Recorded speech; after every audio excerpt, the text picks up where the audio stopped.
Hi, my name is Connor Howes and today I'll be completing Practical Assessment 20, performing a PCV/TP test.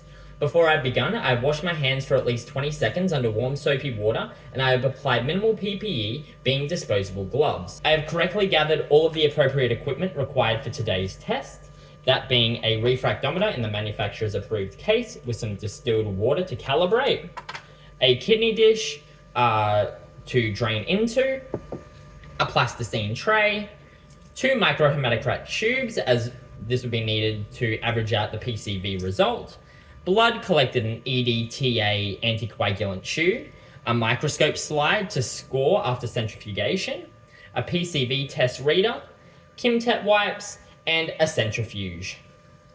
So, to begin, we'll remove the cap off the EDTA tube. With our finger placed on the end used as a stopper and not removing it at any time until it is placed into the plasticine tray, we then want to hold the blood tube at a 30 to 45 degree angle, placing it in there until the blood fills to 3/4 of the microhematocrat tube. You can gently rotate it in the blood sample as well if it is not filling the microhematocrat tube.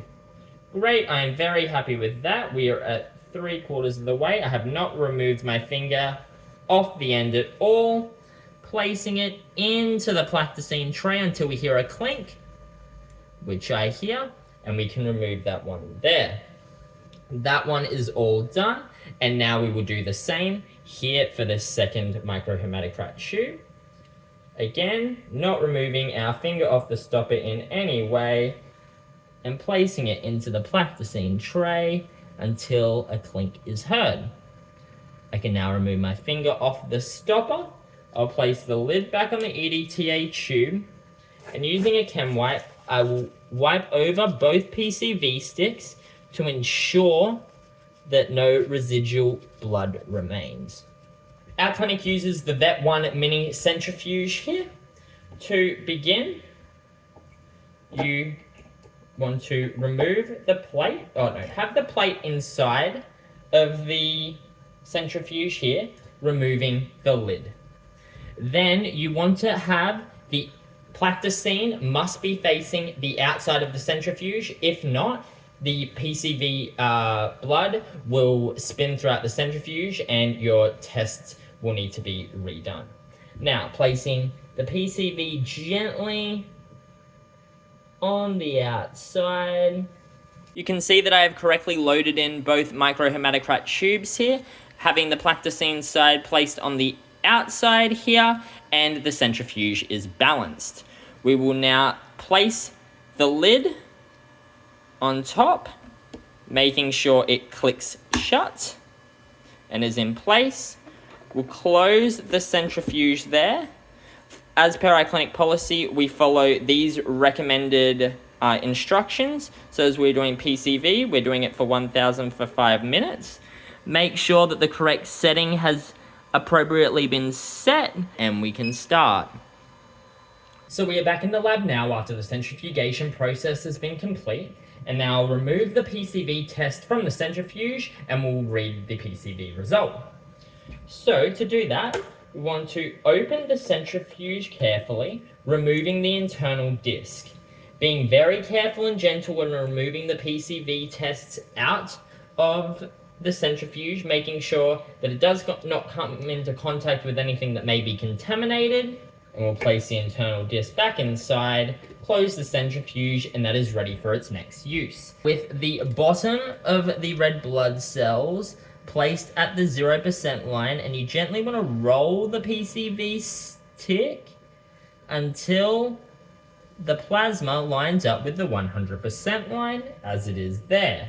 We then want to get the ruler or the measurer here, and you want to make sure it hits the top of the red blood cells, and that will give you the PCV, which I can see is 60%. So now I will double check that on the second test. If these two are slightly different in either way, just remember to average out the two results. And I can see it has hit 60%, which is perfect. They are the same.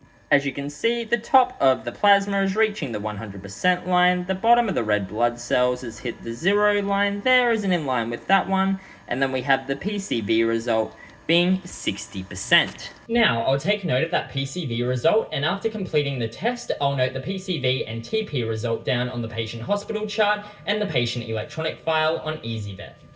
So now, to correctly determine the TP, we'll need a refractometer, and it must be calibrated before use. So to do that, we open the prism, and using only distilled water, placing a few drops onto the prism, closing the lid and looking into the eyepiece, taking note of the shadow boundary line and making sure that it is hitting the water weight line and it is on 0, which it is.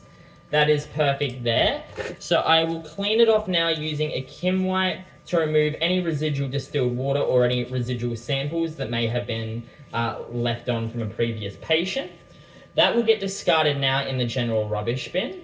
I will close that one. Getting a microscope slide, I like to use a microscope slide instead of just breaking it, as this can cause a lot of shards to go everywhere in the lab and it can be quite dangerous. Using the microscope slide, we will gently score back from the buffy coat to access the plasma.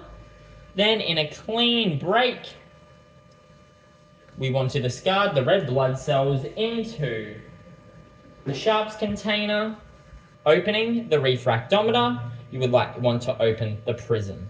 Now, gently tapping and making sure that plasma is going on top of the refractometer. It is not scratching this plate in any way. We want to close the prism. I'll place that one down. Want to close the prism. Look into the eyepiece. Want to take note of the serum scale, which I can see it is 6.1. So that means the TP is 61%, or 61 grams a litre. Open the prism. We will get a Kim wipe and remove any of that excess sample, making sure that it is not left on for the next patient. It is completely clean. That will get discarded in the general rubbish bin unless it has been contaminated. Grab my kidney dish here, getting distilled water again, and just gently squirting the top of the prism before being put away. That will get discarded there. That will then get placed in the manufacturer's approved container and stored in its designated location in the lab. That would be written as 60/61, and that would be verbally informed to the attending veterinarian on the case, updated on the patient hospital chart, and the patient electronic file on EasyVet. A normal PCV for canines is 39 to 55%, and it is upwards of 65% in sighthounds, and it is important to take note of that. The TP result for canines is usually between 58 to 78 grams a litre. An increased PCV can be indicative of dehydration or polyuria, which is increased red blood cells, or a decreased PCV test could be indicative of hemorrhage or shock or chronic anemia. But other than that, that is everything today. That is Practical Assessment 20, performing a PCV/TP test.